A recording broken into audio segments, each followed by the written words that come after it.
Good morning, everyone. Good morning. Welcome to St. Paul's Universalist Church. And Mark, thank you for that beautiful piece. Very nice way to ease into our Sunday morning.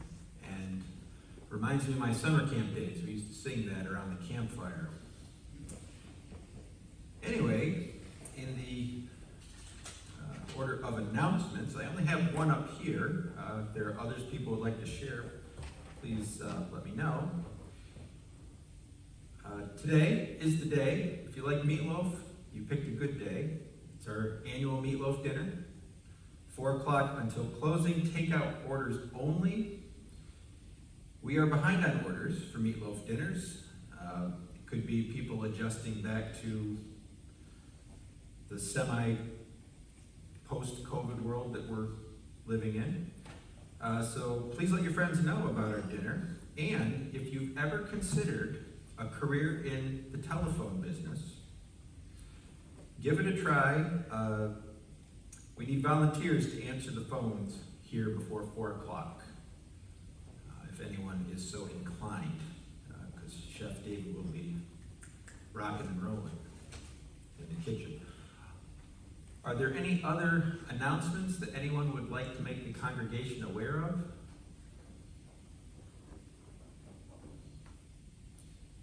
Let us proceed to our call to worship.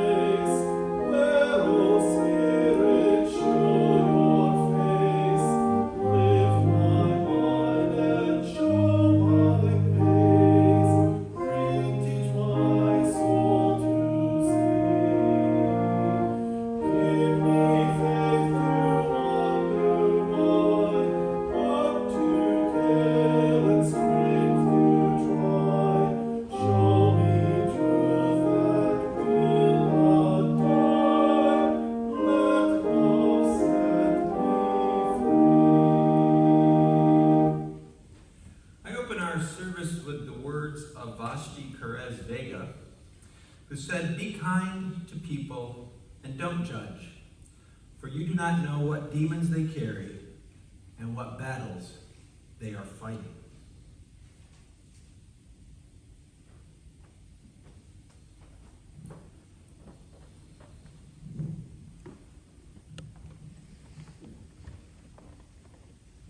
And as is our custom, we open with the lighting of our chalice. As I do so, I invite you to join me in the words. May this flame, symbol of transformation since time began, fire our curiosity, strengthen our wills, and sustain our courage. And our opening song is number 183.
Love is the doctrine of this church. The quest of truth is its sacrament, and service is its prayer. To dwell together in peace, to seek knowledge and freedom, to serve humanity in fellowship, to the end that all souls shall grow into harmony with the divine. Thus do we covenant with one another and with our God.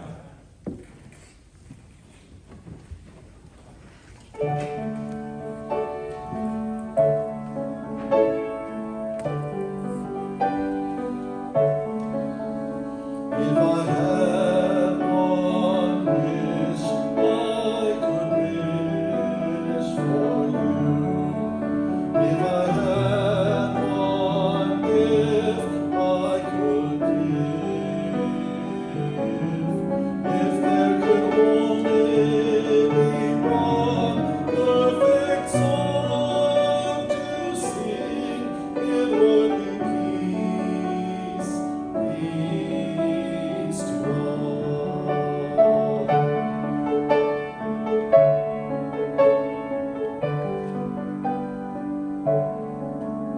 If I had one hope, I could leave with you. If I had one blessing to give, if there could only be one message on the wind, it would be peace, peace to all. Sometimes the people of the world cannot see the hope that a new tomorrow brings. And sometimes the hope is there for all to see, like a song of the dove on a wing.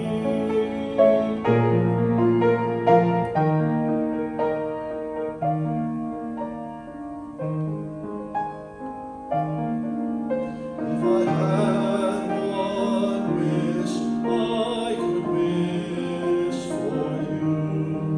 If I had one gift, I could give.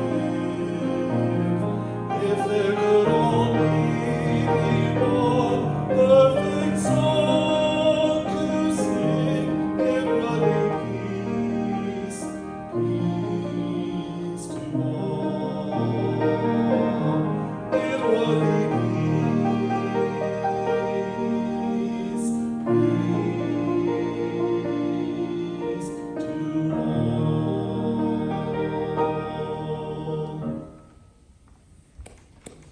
We'll now give and receive the morning offering to support the work, the wonder, and the witness of this community.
meditation. These are the words of Maureen Killoran. Let us pray. Spirit of all blessing, be with us in the ordinariness of our days. May hope's light guard us and keep cynicism from our hearts. May the energy of laughter build endurance for the dark times of our lives. May creativity's vision grant the possibility of seeing old relationships with new eyes. May the oil of healing keep us from anger's hardness or despair. May the mantle of humility give courage to admit when we are wrong. May compassion's loom weave in us the discipline to forgive. May patience help us bear in mind that ours is not the only scale of time. May the flame of justice be a beacon for the choices we must make. May peace be ever in us and sustain our stressful days. Spirit of all blessing, be with us in the ordinariness of our days.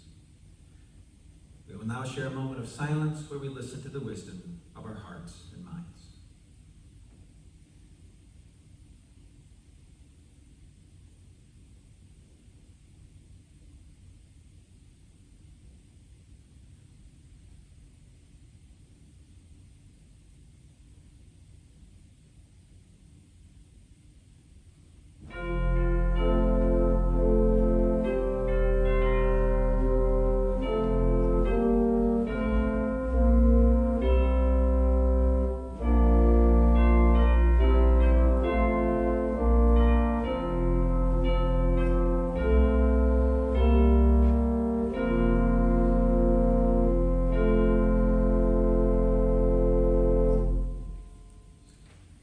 Our next song is in our Teal Hymnal Supplement, number 1031. And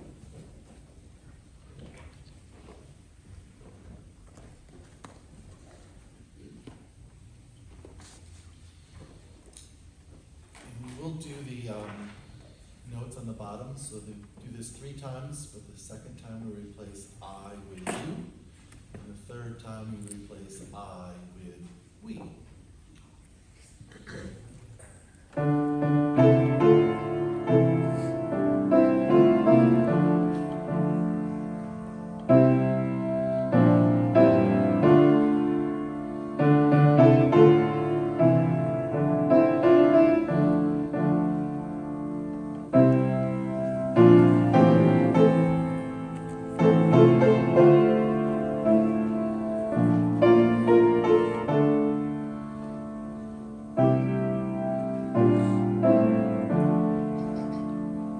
May I be filled with loving kindness. May I be well. May I be filled with loving kindness. May I be well. May I be peaceful and at ease. May I be whole. May you be filled with loving kindness. May you be well. May you be filled with loving kindness. May you be well. May you be peaceful and at ease. May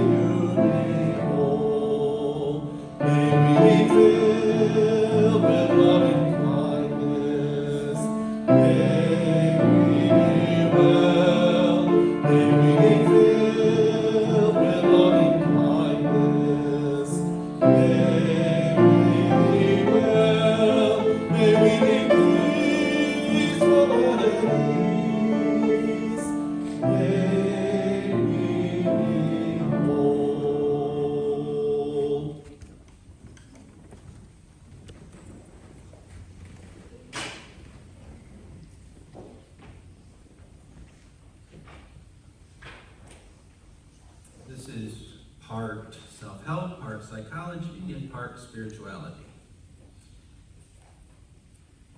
It's a sinister, spooky time of the year. I don't know which is scarier these days, Halloween or Election Day, but here we are in between the two. And the days start getting darker now that we've turned the clocks back. Congratulations on successfully completing your temporal mission, traveling backward in time an hour. I know. Most of you probably did it in your sleep. Anyway, I thought I would talk about demons today. Specifically, I want to talk about demons more from the viewpoint of Eastern religious traditions. Now, while there are certainly stories of actual demons in those religions, for example, the Buddha was said to have been tempted by a demon known as the Mara when he was close to attaining enlightenment. The more modern view is that a demon is something that works against our well-being mentally or spiritually. Inspiration for this homily comes from the writings of Daniel Barrett. And he proposes that there are three demons, three forces behind most things that go wrong in our lives. So as I go over these, see what you think. We don't tell people what to think in a UU church. This is for your consideration. The first demon is variability.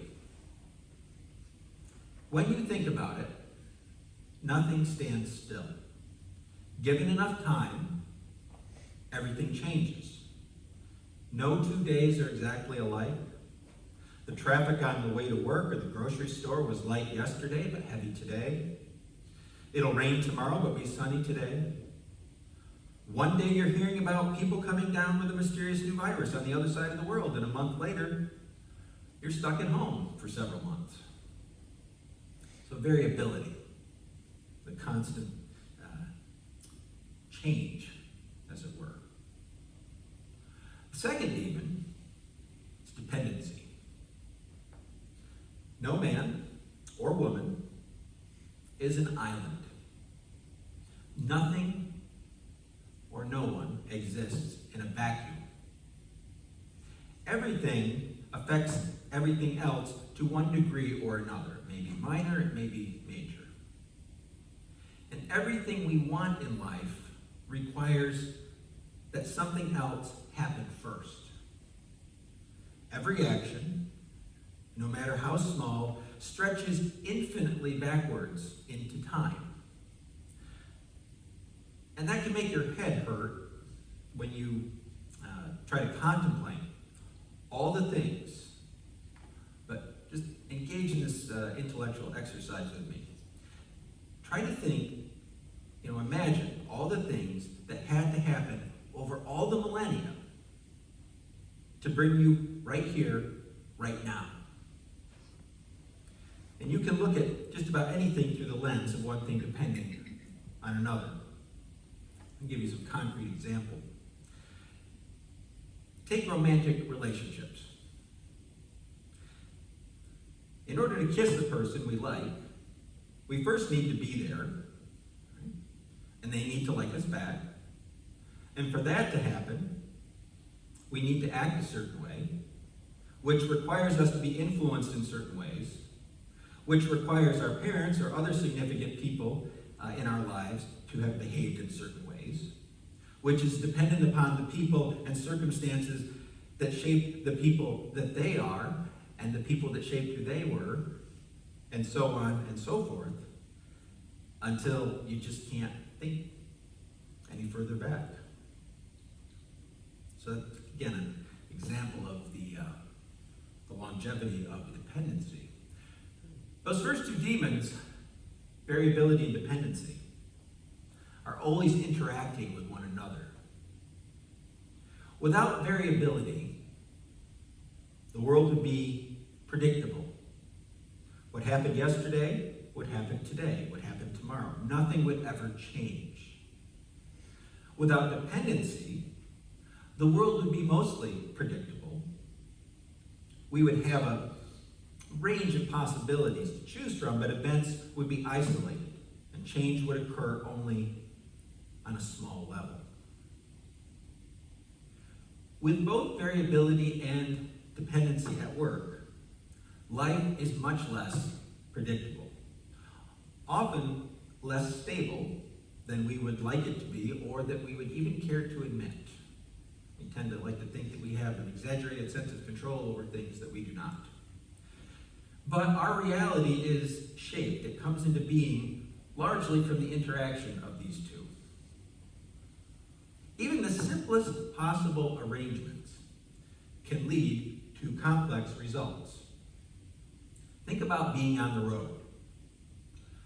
Most drivers have the same goal when they get behind a steering wheel. They all want to get where they're going. And yet, variability in the skill of the drivers, in the weather, the time of day, the speed limit, and so on, combined with the dependency of the drivers, because if you're on the road with other drivers, no car can go any faster than the one in front of it, can create complexity that results in frustration or even a traffic jam. And all of that is before you factor in things like the kind of day that the drivers have been having, their personalities, their temperament, how much in a hurry they're in, so on and so forth. So given this, it's a wonder any of us can get through a day with so much potential chaos going on around us. And that leads to the final demon, bias. Bias is perhaps the worst of the three, because it prevents us from noticing and expecting the other two demons of variability and dependency. There is so gosh darn much going on around us that our tendency is to see events as isolated in time. We don't often stop to think of all the things going on around us, the interaction of all those variables that depend upon one another. Instead, we see the world through our own limited viewpoints. Some of that is by choice, some of that is just by the way we were raised. Certain factors and forces in our lives shape our worldview and the way that we look at things. When our actions don't turn out as we want, we may blame ourselves as being incompetent or failures. On the other hand, we see the unexplainable actions of others, and we may attribute them to malice or stupidity. So everything is always changing to one degree or another. Everything is dependent on something else, like rows of dominoes knocking each other over. And our personal biases limit our ability to see this. What does that mean? Well, in short, we try to fix what we can't and ignore what we can. Let me repeat that. We try to fix what we can't and ignore what we can. And because of this, we miss simple steps that we could take in order to make our lives more resilient, more reliable, and more enjoyable. We may feel helpless when we could act, or we may feel empowered to change what we cannot. This plays out in all manner of ways. For example, I am chronically saying that I am tired, but most nights I choose to stay up later than I should, despite the fact that I have to get up early to go to work. I have control over the first one, but not the second, yet I live my life most days as though it's the other way around. Or think of the way that you may interact with your loved ones. Your kid has a bad day at school, or your spouse has a bad day at work. You love them, and you want to feel that you can fix it. But your influence in those settings outside of the household especially is limited at best. This may leave you feeling helpless. But while you can't control much of what happens in their lives, especially outside of your home, you can control how you choose to respond to it. Perhaps just listening to them, or giving them a hug, or giving them space, and acknowledging your limits, and not placing unrealistic expectations on yourself.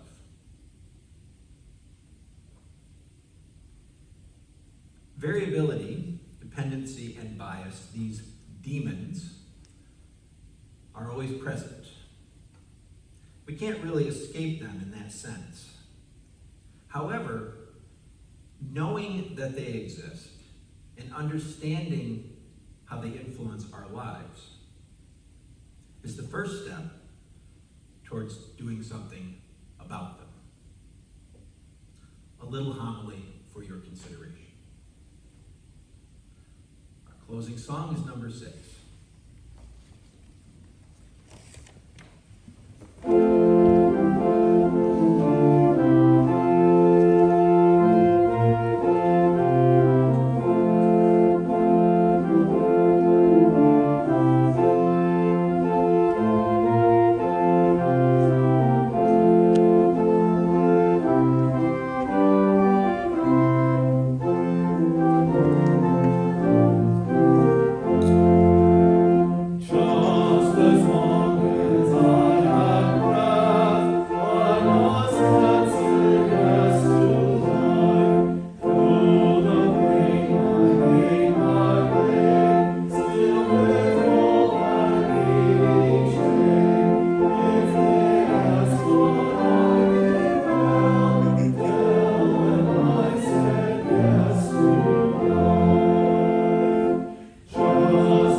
The only demons with which a free spirit should be concerned are those which each of us must wrestle within ourselves.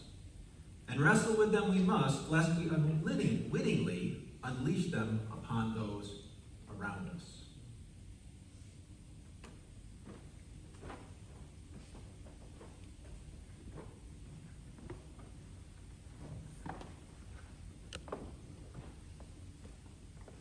Please join me in the words as we extinguish our chalice. We extinguish this chalice flame, daring to carry forward the vision of this free faith. Freedom, reason, and justice will one day prevail in this nation and across the earth.